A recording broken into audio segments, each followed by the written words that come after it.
Maithili express की शानदार प्रस्तुति। के बच के नची है नहीं कैसे वो समझ के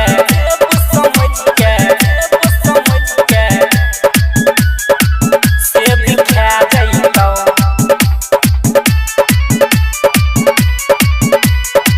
से भी खा जाइतो।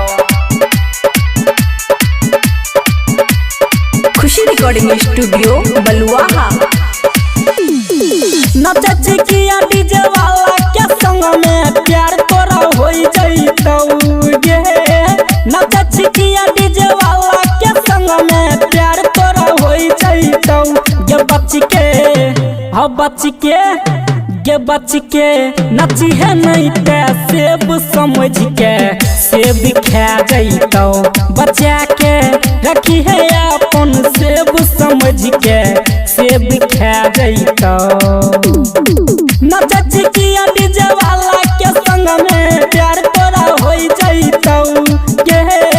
नचची किया डीजे वाला के संग में प्यार तोरा होई जइतो गे। बच के हाँ बच के गे बच के नची है नहीं ते सेब समझ के सेब खा जइतो। बचा के रखी है अपन सेब समझ के सेब खा जइतो। सुमित सतीश रैना सेब खा जइतो।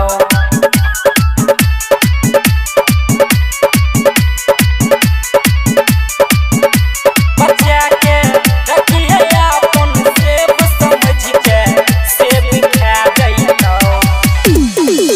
एक तो तोहर जवानी छौकातिल कोई भी करे ले चाहे छो हासिल चाहे छो हासिल चाहे छो हासिल। एक तो तोहर जवानी छौकातिल कोई भी करे ले चाहे छो हासिल। संभर के जरा नहीं है गे तू संभर के जरा नहीं है गे तू। पांजा में धर जइतो गे गोदी उठा लेतो गे। बच के हाँ बच के गे बच के नची है नहीं ते सेब समझ के सेब खा जइतो। बचा के रखी है अपन सेब समझ के सेब खा जइतो खा जइतो। सेब खा जइतो सेब खा जइतो। खुशी रिकॉर्डिंग स्टूडियो बलुआहा।